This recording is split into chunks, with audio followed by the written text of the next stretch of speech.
ओम श्री कृष्ण परमात्मने नमः। अतः षष्ठोऽध्यायः आत्मसंयमयोगः। श्रीभगवानुवाच अनाश्रितः कर्मफलं कार्यं कर्म करोति यः स सन्न्यासी च योगी च न निरग्निर्न चाक्रियः। శ్రీ భగవానుడు పలికెను, కర్మఫలమును ఆశ్రయింపక కర్తవ్య కర్మను ఆచరించువాడే నిజమైన సన్యాసి, నిజమైన యోగి. కానీ కేవలము అగ్ని కార్యములను త్యజించినంత మాత్రమున సన్యాసియు కాడు, అట్లే కేవలము క్రియలను త్యజించినంత మాత్రమున యోగియు కాడు. యం సన్యాసమితి ప్రాహు యోగం తం విద్ధి పాండవ నా హసంతస్త సంకల్పో యోగి భవతి కశ్చన. ఓ అర్జున, సన్యాసము అని పిలువబడినదియే యోగము అని తెలుసుకొనుము. ఏలనన సంకల్పత్యాగము చేయని వాడెవ్వడును యోగియు కాలేడు. ఆరుక్ష్మోర్మి నిర్యోగం కర్మ కారణముచ్యతే యోగరూఢస్య తస్సైవ శమః కారణముచ్యతే. యోగరూఢ స్థితిని పొందగోరు మననశీలుడైన పురుషునకు నిష్కామ కర్మాచరణం వలననే యోగ ప్రాప్తి కలుగును. యోగారూఢుడైన పురుషునకు సర్వసంకల్పరాహిత్యమే మోక్షప్రాప్తికి మూలము. యదాహినేంద్రియార్థేషు న కర్మ స్వనుషజ్జతే సర్వసంకల్ప సన్యాసి యోగరూఢస్తదోజ్యతే. ఇంద్రియ భోగముల యందును కర్మల యందును ఆసక్తుడుగాక సర్వసంకల్పములను త్యజించిన పురుషుడు యోగారూఢుడని చెప్పబడును. ఉద్ధరేదాత్మనాత్మానం నాత్మనమవసాదయేత్ ఆత్మైవ హ్యాత్మనో బంధురాత్మైవ రిపురాత్మనః. మనుజులు ఈ సంసార సాగరం నుండి తమను తామే ఉద్ధరించుకొనవలెను, తమకు తామే అధోగతి పాలు కారాదు. ఏలనన లోకములో వాస్తవముగా తమకు తామే మిత్రులు, తమకు తామే శత్రువులు.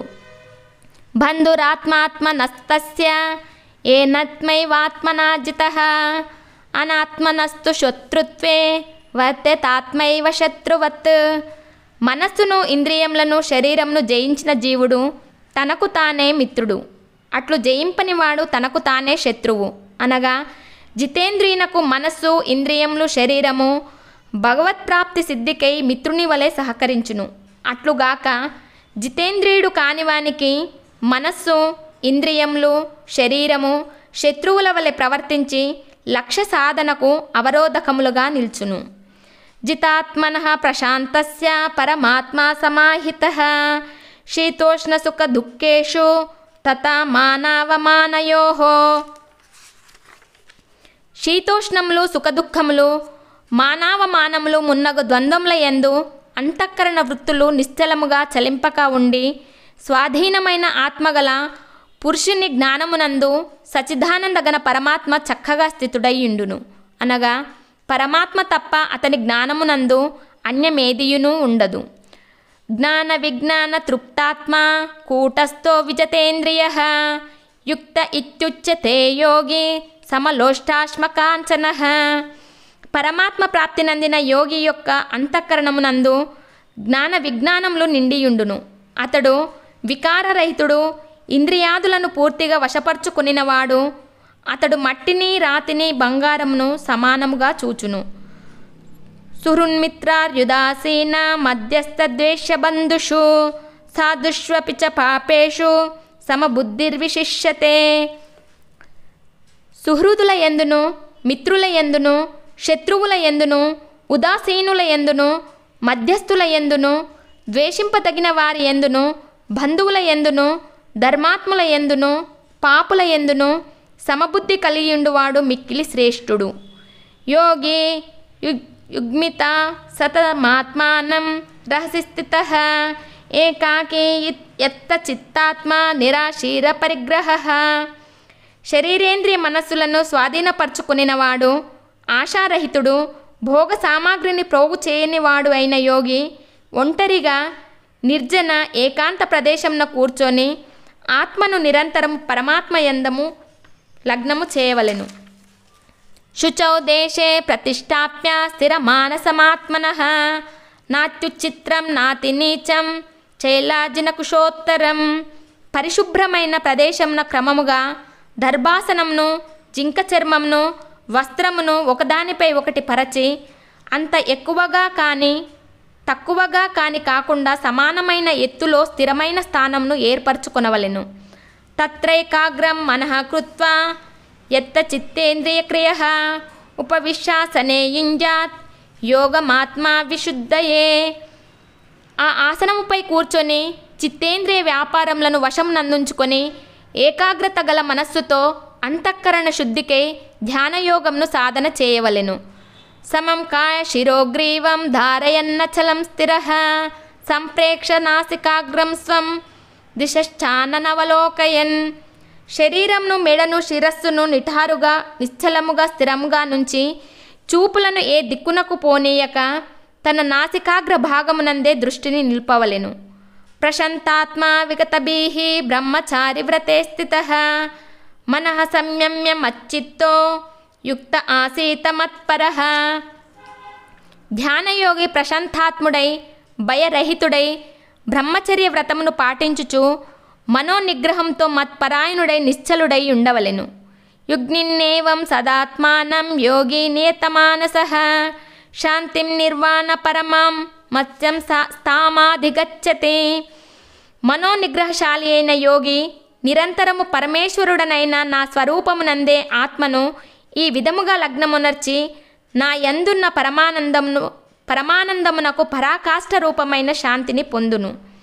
నాత్యశ్నతస్తు యోగోస్తి నైకాంతమనశ్నతః నాతి స్వప్నశీలస్య జాగ్రత్తో నైవ చార్జున. అర్జున, అతిగా భుజించిన వానికిని ఏమాత్రము భుజింపని వానికిని అతిగా నిద్రించు వానికిని ఎల్లప్పుడూ మేల్కొని ఇండువానికిని ఈ యోగ సిద్ధి కలుగదు. యుక్తాహార విహారస్య యుక్త చేష్టస్య కర్మసు యుక్త స్వప్నావబోధస్య యోగో భవతి దుఃఖః. ఆహార విహారాదుల యందును కర్మాచరణముల యందును జాగ్రత్త స్వప్నాదుల యందును యథాయోగ్యముగా ప్రవర్తించువానికి దుఃఖనాశకమగు ధ్యానయోగము సిద్ధించును. యదా వినయతం చిత్తమాత్మాన్యవావతిష్ఠతే నిఃస్పృహః సర్వకామేభ్యో యుక్త ఇత్యుచ్యతే తదా. చిత్తమును పూర్తిగా వశం నందుంచుకొని దానిని పరమాత్మ యందే స్థిరముగా నిలిపినప్పుడు పురుషుడు సర్వభోగముల యందును స్పృహారహితుడగును. అప్పుడతడు యోగయుక్తుడనబడును. యథా దీపో నివాతస్థో నేంగతే సోపమా స్మృత యోగినో యత చిత్తస్య యుగ్నితో యోగమాత్మనః. వాయు ప్రసారము లేని చోట నిశ్చలముగా నుండు దీపము వలె యోగికి వశమయ్యున్న చిత్తము పరమాత్మ ధ్యానమున నిమగ్నమయ్యున్నప్పుడు నిర్వికారముగా నిశ్చలముగా నుండును. యత్రో పరమతే చిత్తం నిరుద్ధం యోగ సేవయా యత్ర చైవాత్మనాత్మానం పశ్యన్నాత్మని తుష్యతి. ధ్యానయోగ సాధనచే నిగ్రహింపబడిన చిత్తము ఉపరతిని పొంది పరమాత్మను ధ్యానించుట ద్వారా పవిత్రమైన సూక్ష్మ బుద్ధితో ఆ భగవానుని సాక్షాత్కరింపజేసుకొని యోగి ఆ సచిదానందగణ పరమాత్మయందే సంతుష్టుడగుచున్నాడు. సుఖమాత్యాంతికం యత్తద్బుద్ధిగ్రాహ్యమతీంద్రియం వేత్తి యత్ర నైవాయం స్థితశ్చలతి తత్వతః. బ్రహ్మానందానుభవము ఇంద్రియాతీతమైనది, పవిత్రమైన సూక్ష్మబుద్ధి ద్వారా మాత్రమే గ్రాహ్యమైనది. ఆ బ్రహ్మానందమును అనుభవించుచు దానియందే స్థితుడయ్యున్న యోగి పరమాత్మ స్వరూపము నుండి ఏమాత్రము విచలితుడు కానే కాడు. యం లబ్ధ్వా చాపరం లాభం మన్యతే నాధికం తతః యస్మిన్ స్థితో న దుఃఖేన గురునాపి విచాల్యతే. పరమాత్మ ప్రాప్తి రూప లాభంను పొందినవాడు అనగా భగవత్ సాక్షాత్కారమును పొందినవాడు మరే ఇతర లాభమును కూడా దానికంటే అధికమైన దానినిగా తలంపడు. బ్రహ్మానందానుభవ స్థితిలోనున్న యోగిని ఎట్టి బలవద్దుఃఖములను చలింపజేయజాలవు. తం విద్యా దుఃఖ సంయోగ వియోగం యోగ సంజ్ఞితం స నిశ్చయేన యోక్తవ్యో యోగో నిర్విన్న చేతస. దుఃఖరూప సంసార బంధముల నుండి విముక్తిని కలిగించు ఈ స్థితిని యోగము అని తెలియవలెను. అట్టి యోగమును దృఢమైన ఉత్సాహపూరితమైన అనిర్విన్న అనగా విసుగులేని చిత్తముతో నిశ్చయముగా సాధన చేయవలెను. సంకల్ప ప్రభవాన్ కామాన్ త్యక్త్వా సర్వనశేషతః మనసైవేంద్రియ గ్రామం వినియమ్య సమంతతః. సంకల్పము వలన కలిగిన కోరికలన్నింటినీ నిశ్శేషముగా త్యజించి ఇంద్రియ సముదాయములను అన్ని విధములుగా మనస్సుతో పూర్తిగా నిగ్రహింపవలెను. శనై శనై రూప పరమేద్యుధ్య ధృతి గృహీతయా ఆత్మసంస్థం మనః కృత్వా నకించిదపి చింతయేత్. క్రమక్రమముగా సాధన చేయుచు ఉపరతిని పొందవలెను. ధైర్యంతో బుద్ధిబలంతో మనస్సును పరమాత్మ యందు స్థిరమునర్చి పరమాత్మను తప్ప మరి ఏ ఇతర విషయమును ఏమాత్రము చింతన చేయరాదు. యతో యతో నిశ్చరతి మనశ్చంచలమస్థిరం తతస్తతో నియమ్యేదాత్మనన్యేవ వశం నయేత్. సహజముగా నిలకడలేని చంచలమైన మనస్సు ప్రాపంచిక విషయముల యందు విశృంఖలముగా పరిభ్రమించుచుండును. అట్టి మనస్సును ఆయా విషయముల నుండి మరల్చి దానిని పరమాత్మ యందే స్థిరముగా నిల్పవలెను. ప్రశాంత మనసంహేనం యోగినం సుఖముత్తమం ఉపైతి శాంతరజసం బ్రహ్మభూతామకల్మషం. ప్రశాంతమైన మనస్సు కలవాడును పాపరహితుడును రజోగుణము శాంతమైన వాడును అనగా ప్రాపంచిక కార్యముల యందు ఆసక్తి తొలగిన వాడును సచిదానంద ఘన పరమాత్మ యందు ఏకీభావమును పొందినవాడును అగుయోగి బ్రహ్మానందమును పొందును. యుగ్నిన్నేవం సదాత్మానం యోగి విగత కల్మషః సుఖేన బ్రహ్మ సంస్పర్శమత్యంతం సుఖమశ్నుతే.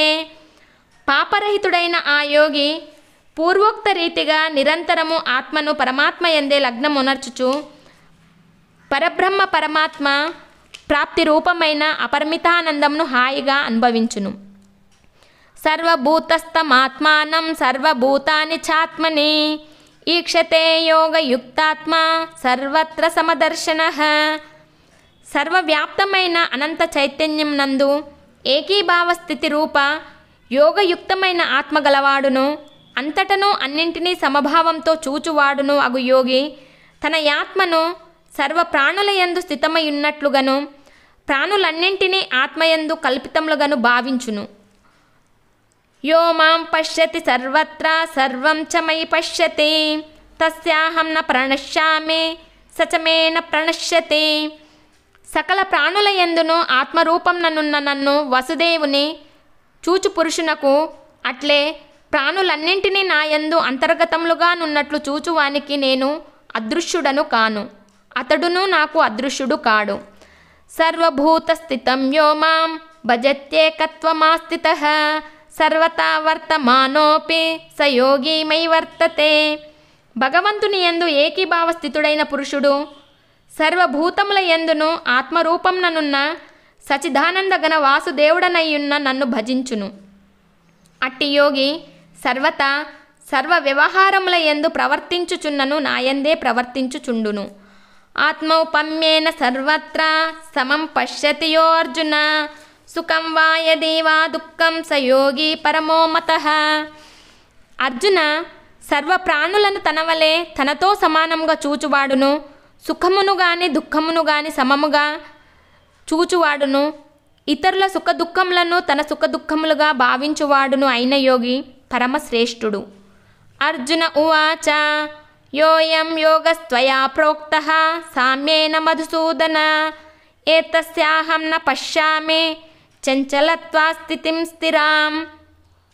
అర్జునుడు పలికెను, ఓ మధుసూదన, సమభావంను గూర్చి నీవు చెప్పిన ఈ యోగం యొక్క స్థిరస్థితిని మనశ్చాంచల్య కారణంన తెలుసుకొనలేకున్నాను. చంచలం హి మనః కృష్ణ ప్రమాతి బలవద్ధృఢం తస్యాహం నిగ్రహం మన్యే వాయోరివ సుదుష్కరం. ఓ కృష్ణ, ఈ మనస్సు మిక్కిలి చంచలమైనది, ప్రమతనశీలమైనది, బాగుగా మతించు స్వభావము కలది, దృఢమైనది, మిక్కిలి బలీయమైనది. కనుక దానిని నిగ్రహించుట గాలిని ఆపుట వలె మిక్కిలి దుష్కరమని భావింతును. శ్రీ భగవానువాచ అసంశయం మహాబాహో మనో దుర్నిగ్రహం చలం అభ్యాసేన తు కౌంతేయ వైరాగ్యేన చ గృహ్యతే.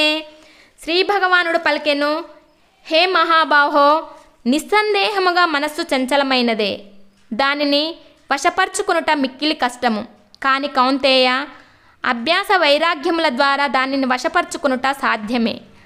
అసంయతాత్మనా యోగో దుష్ప్రాప ఇతి మే మతిః వశ్యత్మనా తు యతతా శక్యో వాప్తుముపాయతః. మనస్సును వశపరుచుకునని పురుషునకు యోగ సిద్ధి కలుగుట కష్టము. మనసు వశం నందున్న ప్రయత్నశీలుడైన పురుషుడు సాధన ద్వారా సహజముగా యోగ సిద్ధిని పొందుట సాధ్యమే అని నా అభిప్రాయము. అర్జున ఉవాచ అయతి శ్రద్ధయోపేతో యోగాచ్చలిత మానసః అప్రాప్య యోగ సంసిద్ధిం కాం గతిం కృష్ణ గచ్చతి.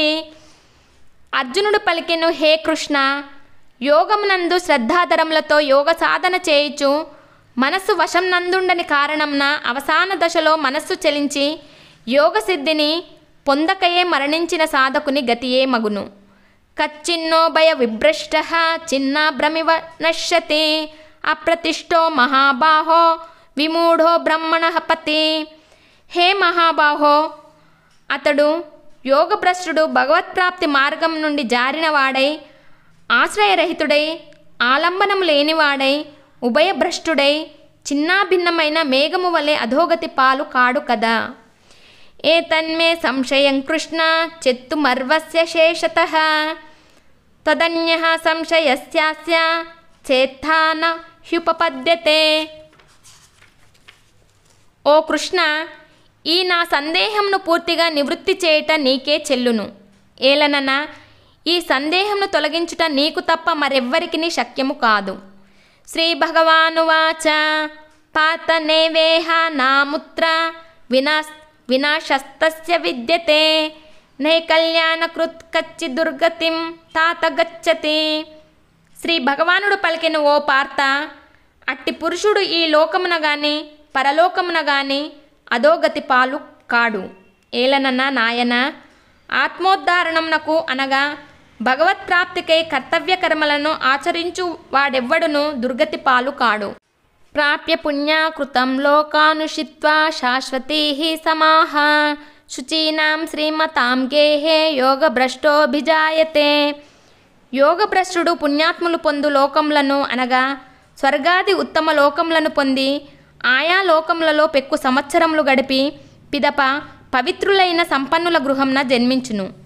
అథవా యోగినామేవ కులే భవతి ధీమతాం ఏతద్ధి దుర్లభతరం లోకే జన్మ యదీదృశం.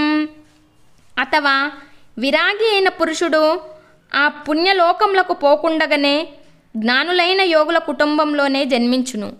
కానీ లోకమునందు ఇట్టి జన్మ ప్రాప్తించుట మిక్కిలి దుర్లభము.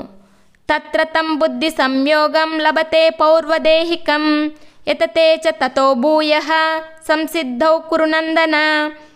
అచట యోగి కుటుంబంన పుట్టిన పిదప పూర్వదేహమున సాధించిన బుద్ధి సంయోగమును అనగా సమబుద్ధి రూప యోగ సంస్కారములను అతడు సులభముగానే పొందును. ఓ కురునందన, ఆ బుద్ధి సంయోగ ప్రభావమున అతడు మరల పరమాత్మ ప్రాప్తి సిద్ధించుటకై మునుపటి కంటెను అధికముగా సాధన చేయును. పూర్వాభ్యాసేన తేనైవ హ్రియతే హవశోపి సహ జిజ్ఞాసురపి యోగస్య శబ్ద బ్రహ్మాతి వర్తతే. శ్రీమంతుల ఇంటిలో జన్మించిన యోగభ్రష్టుడు పరాధీనుడైనను పూర్వ సాధన ప్రభావంన నిస్సందేహముగా భగవంతుని వైపు ఆకర్షితుడగును. అట్లే సమబుద్ధి రూప యోగ జిజ్ఞాసువు కూడా వేదములలో తెలుపబడిన సకామ కర్మల ఫలమును అధిగమించును. ప్రయత్నదతమానస్తు యోగి సంశుద్ధ కిల్బిషః అనేక జన్మ సంసిద్ధః తతో యాతి పరాం గతిం. కానీ ప్రయత్నపూర్వకంగా యోగ సాధన చేయు యోగి అనేక జన్మల సంస్కార ప్రభావమున ఈ జన్మయందే సిద్ధిని పొంది సంపూర్ణముగా పాపరహితుడై తత్క్షణమే పరమపదమును పొందును. తపస్విభ్యోధికో యోగి జ్ఞానిభ్యోపి మతోధికః కర్మిభ్యాశ్చాధికో యోగి తస్మాద్యోగి భవార్జున. యోగి తాపసుల కంటెను శ్రేష్ఠుడు, శాస్త్రజ్ఞానుల కంటెను శ్రేష్ఠుడు, సకామ కర్మలను ఆచరించు వారి కంటెను శ్రేష్ఠుడని భావింపబడును. కావున ఓ అర్జున, నీవు యోగివి కమ్ము. ఓం తస్సదితి శ్రీమద్భగవద్గీతాసూపనిషత్సు ब्रह्मविद्यायां योगशास्त्रे श्रीकृष्णार्जुनसंवादे आत्मसंयमयोगो नाम षष्ठोऽध्यायः।